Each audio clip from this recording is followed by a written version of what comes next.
नमस्कार, the Nile academy में आपका स्वागत है। आज हम अलंकार का दूसरा पार्ट यहाँ पढ़ेंगे, जिसके अंदर अर्थालंकार पढ़ेंगे। आज अर्थालंकार अलंकार इसका हमारा जो दूसरा पार्ट था अर्थालंकार। अर्थालंकार की जो पहचान होती है, इसकी जो परिभाषा होती है वो होती है काव्य में अर्थ के आधार पर चमत्कार उत्पन्न करे, या अर्थ के आधार पर जहाँ काव्य की शोभा बढ़ाई जाती है वहाँ अर्थालंकार होता है। काव्य की अर्थ के आधार पर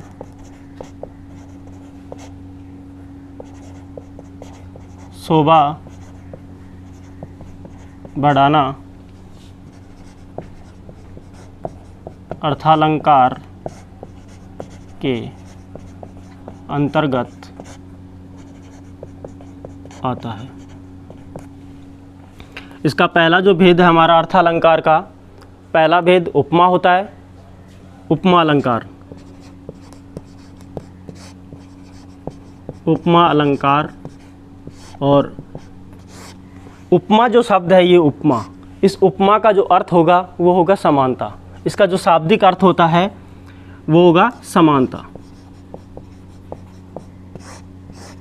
ठीक है, उपमा का शाब्दिक अर्थ समानता, यानी कि दो वस्तु या दो व्यक्तियों में समानता यहाँ स्थापित की जाएगी। परिभाषा इसकी, परिभाषा किसी व्यक्ति या वस्तु की तुलना या समानता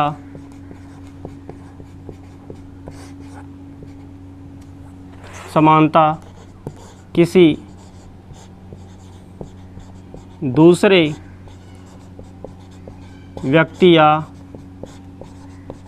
वस्तु से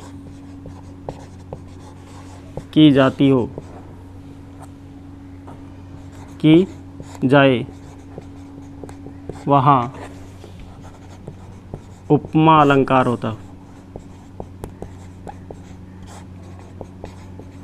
उपमा अलंकार होता है। परिभाषा को फिर से देखेंगे। किसी व्यक्ति या वस्तु की तुलना या उसकी समानता किसी दूसरे व्यक्ति या वस्तु से की जाए। एक व्यक्ति की तुलना किसी दूसरी वस्तु से या दूसरे व्यक्ति से की जाती है, या एक वस्तु की तुलना दूसरे व्यक्ति या वस्तु से की जाए, वहाँ पे उपमा अलंकार होता है। इसकी जो पहचान है, बहुत ही आसान से इसकी पहचान है। क्या है इसकी पहचान, देखते हैं। पहचान, काव्य में कहीं भी सा, से, सी, सम, समान इत्यादि जो शब्द हैं कहीं भी काव्य के अंदर मिलते हैं, वहाँ उपमा अलंकार होता है। सा, से, सी, सम, समान इत्यादि शब्द अगर हमें कहीं काव्य में मिलते हैं जिसके द्वारा काव्य की शोभा बढ़ाई जा रही हो, तो वहाँ पे उपमा अलंकार होगा। जैसे उदाहरण हम इसका देखते हैं। उदाहरण देखते हैं।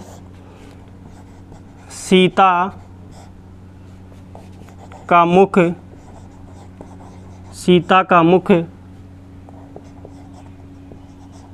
चंद्रमा के समान है। सीता का मुख चंद्रमा के समान है। यहाँ हमारे पास में आ रहा है समान शब्द, ये इसकी पहचान हो गई। सीता जो है उसके मुख की तुलना की जा रही है। किससे तुलना की जा रही है? चंद्रमा से की जा रही है। और हमारी परिभाषा भी यही कह रही है कि तुलना हो या समानता हो। मुख की समानता किसके समान है? चंद्रमा के समान है। तो यहाँ मुख की, सीता का जो मुख है उसकी तुलना की जा रही है चंद्रमा से। तो यहाँ जो तुलना की जा रही है, किसी व्यक्ति या वस्तु की तुलना की जा रही है, वहाँ उपमा अलंकार होता है। ठीक है। अगला हमारा है उत्प्रेक्षा अलंकार। अर्थालंकार का दूसरा भेद है उत्प्रेक्षा अलंकार। उत्प्रेक्षा अलंकार। उत्प्रेक्षा अलंकार, इसकी जो परिभाषा होगी वो होगी कि उपमेय से उपमान, उपमेय से उपमान की कल्पना या संभावना, उपमेय से उपमान की कल्पना या संभावना की जाए, वहाँ उत्प्रेक्षा अलंकार होता है।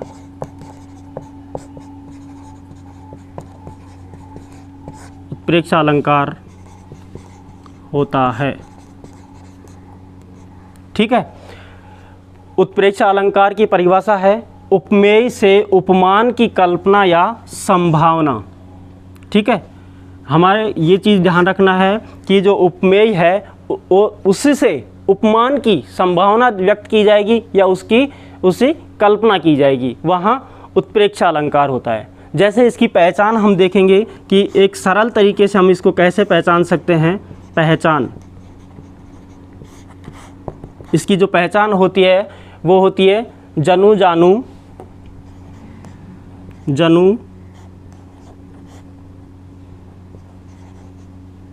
जनहु मनु मानु मनहु। ठीक है, इस तरह के शब्दों का इस्तेमाल यहाँ इसमें किया जाएगा। इस उत्प्रेक्षा अलंकार में पहचान के लिए सबसे पहले हम परिभाषा को थोड़ा गौर से हम इसको समझेंगे कि जहाँ उपमेय से उपमान की कल्पना या संभावना व्यक्त की जाएगी, ये पूछा जाए, ये इसी से उपमेय से संभावना व्यक्त की जा रही है उपमेय की। ठीक है, तो इसका जो पहचान होगी, पहचान है जनहु जनु जनहु मनु मानु और मनहु इत्यादि शब्द अगर यहाँ पे उत्प्रेक्षा अलंकार में हम देख रहे हैं कि पहचान जो है उसकी पहचानेंगे कैसे कि काव्य के अंदर इन शब्दों का इस्तेमाल कहीं ना कहीं हमें देखने को मिलेगा। जनु मनहु मानु मानु मनहु जानो मानो इत्यादि शब्द आएंगे। जैसे हम उदाहरण देख रहे हैं, इसका उदाहरण जो उत्प्रेक्षा अलंकार है उसका उदाहरण है सोहत आड़े पीत पट श्याम सलोने गात। मनहु, यहाँ देखो शब्द हमारे पास में मनहु, ठीक है, ये शब्द यहाँ पे हमें मिल गया यहाँ, तो इसकी पहचान दिख गई। अगर हम इसको परिभाषा के आधार पर इसको समझना चाहेंगे तो हम देखते हैं सोहत ओढ़े पीत पट श्याम सलोने, श्याम सलोने मानी श्री कृष्ण, गात मानी अपने शरीर पे, पीत पाट मानी पीले वस्त्र धारण किए हुए है, और सोहत यानी बहुत ही खूबसूरत यानी सुंदर लग रहे हैं। लेकिन यहाँ ये जो उपमेय है, ये जो श्री कृष्ण का जो रूप है ये यहाँ उपमेय है, इससे हम उपमान की क्या कर रहे हैं, संभावना करेंगे। यहाँ ये जो श्री कृष्ण का जो शरीर का या उसकी जो वेशभूषा के आधार पर जो विशेषताएं यहाँ बताई गई हैं, समानता जो बताई हैं, उसके आधार पर इसका क्या हम इससे संभावना व्यक्त कर रहे हैं, क्या इसकी कल्पना कर रहे हैं कि श्री कृष्ण इतने खूबसूरत लग रहे हैं अपने पीले वस्त्रों में कि मनहु मानी मानो नीलमणि, अर्थात नीलमणि शैलमणि पर्वत से क्या चमक रही हो, नीलमणि, या फिर आतप परशो प्रभात। आतप परशो प्रभात का मतलब सुबह की जो लालिमा है, प्रातःकालीन की जो सुबह की जो लालिमा है, अर्थात सुबह की जो किरण है, सूर्य की किरणें, वहाँ उसकी संभावना ये जताई जा रही है यहाँ। यानी उपमेय से उपमान की कल्पना की जा रही है या संभावना व्यक्त की जा रही है। श्री कृष्ण के जो रूप है उससे यहाँ नीलमणि और प्रातःकालीन यानी सुबह की जो लालिमा है उसकी संभावना यहाँ व्यक्त की जा रही है। ठीक है, अगला हम देख रहे हैं तीसरा रूपक।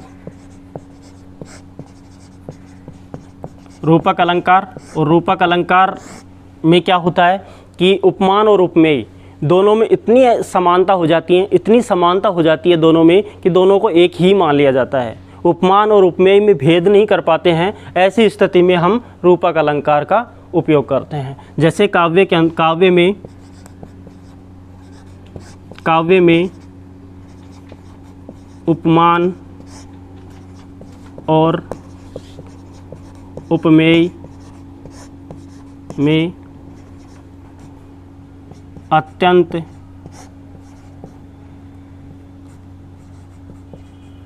अत्यंत समानता के कारण इन्हें एक ही मान लिया जाए, वहाँ रूपक अलंकार होता है। यानी यहाँ हम देखेंगे कि जो उपमान है और उपमेय है, उपमान और उपमेय में इतनी समानता हो जाएगी, इतनी अत्यंत समानता हो जाती है, जिसके कारण उन दोनों को एक ही मान लिया जाता है। क्या कर लिया जाता है? एक ही मान लिया जाता है। तो वहाँ पे क्या हो जाता है? रूपक अलंकार हो जाता है। जैसे इसकी उदाहरण देखते हैं, इसका कि उदाहरण में मैया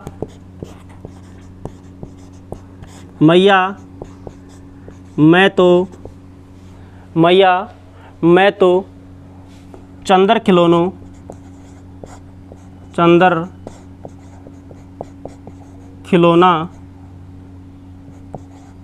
लई हो।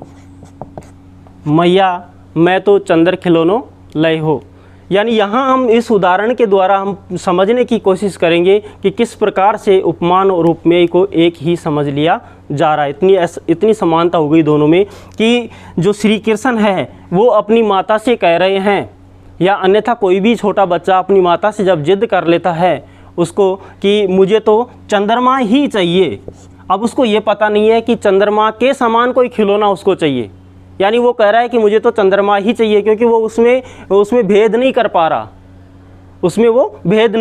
तो उपमान और उपमेय दोनों को एक ही इतनी समानता होगी कि चंद्रमा में और खिलौनों में दोनों में वो फर्क नहीं कर पा रहा है, दोनों को एक ही मान बैठा है। इसलिए यहाँ उपमान और उपमेय एक ही, दोनों में समानता अत्यधिक निकटता होने के कारण यहाँ रूपक अलंकार होता है।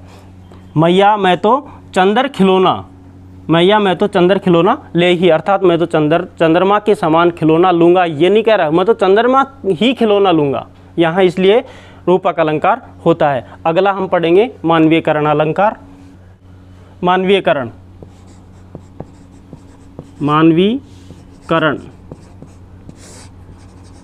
अलंकार शब्द पे ध्यान देंगे। मानवीकरण यानी जिसका मानवीकरण कर दिया जाए, निर्जीव वस्तु का सजीव वस्तु के भाव आरोपित कर दिए जाएं, प्रत्यारोपित कर दिए जाएं, वहाँ मानवीकरण अलंकार होता है। यानी कि यथा नाम तथा काम, मानवीकरण यानी जहाँ निर्जीव के अंदर एक सजीव वाली फीलिंग्स ला दी जाए, वहाँ पे मानवीकरण अलंकार होता है। परिभाषा इसकी देखते हैं। काव्य में जहाँ जड़ पदार्थ अर्थात निर्जीव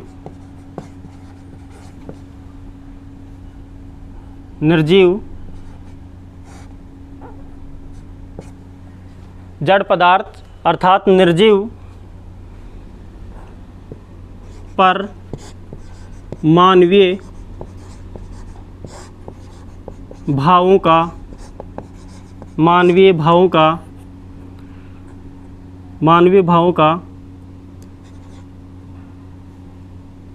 आरोप किया जाए, वहाँ मानवीकरण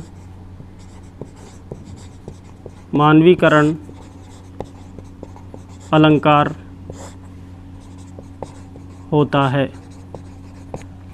यानी यहाँ मानवीकरण अलंकार में देख रहे हैं कि काव्य में जहाँ जड़ पदार्थ का मतलब होता है कि जो निर्जीव पदार्थ होते हैं उनके ऊपर मानवीय भावों का जो है मानवीय भाव आरोपित कर दिए जाएं कि नहीं ये निर्जीव है, लेकिन उसके ऊपर सजीव जैसी भावनाएं व्यक्त कर दी जाती हैं, वहाँ मानवीकरण अलंकार होता है। जैसे मेघ आसमान से उतरकर, मेघ आसमान से उतर रही संध्या सुंदरी सी परी। उदाहरण देखेंगे इसका।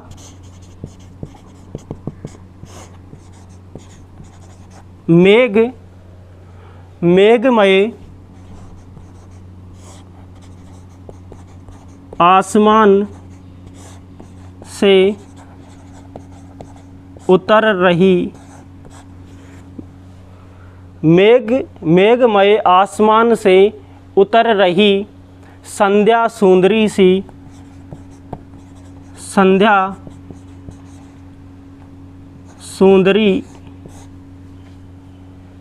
सुंदरी परी सी, संध्या सुंदरी परी सी।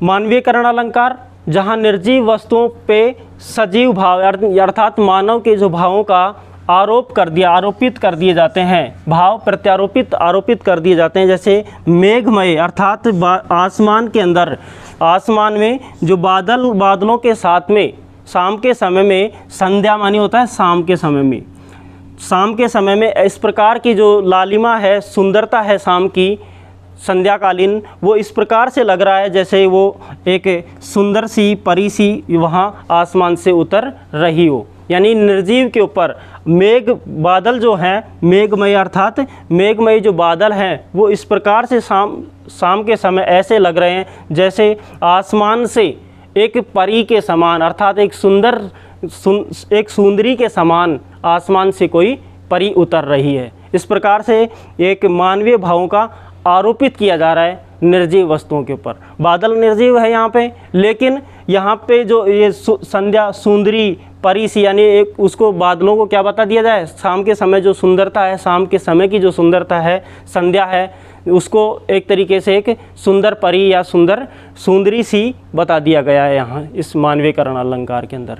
जिस प्रकार से हम किसी की और भी उदाहरण हम इसके देख सकते हैं, जैसे सनसनाती जब हवा चल रही है, बादल गरज रहे हैं, तो उसके साथ में जब हमारे पेड़ पौधे जब हिल रहे हैं तो बच्चे कह दें उसमें कि पेड़ नाच रहे हैं, वास्तव में तो पेड़ तो नाच रहे हैं।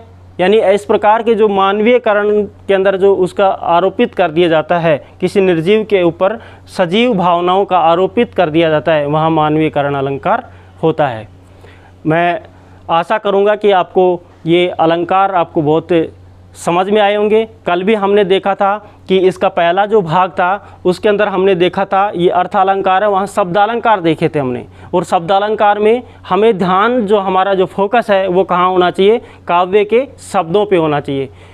जिसमें पहला जो उसका भेद था उसमें वर्णों की आवर्ती हो रही थी, फिर उसके बाद शब्दों की आवर्ती हो रही थी, फिर एक शब्द के बहुत सारे अर्थ निकल रहे थे। तो वहाँ क्या था, शब्दों पे ध्यान दिया जा रहा, तो वहाँ शब्दालंकार था।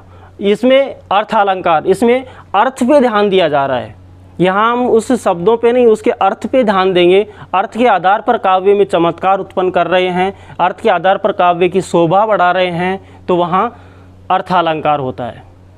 तो मैं आशा करूँगा कि आपको शब्दालंकार और अर्थालंकार अच्छे से समझ में आए होंगे। लाइक और शेयर करें। धन्यवाद।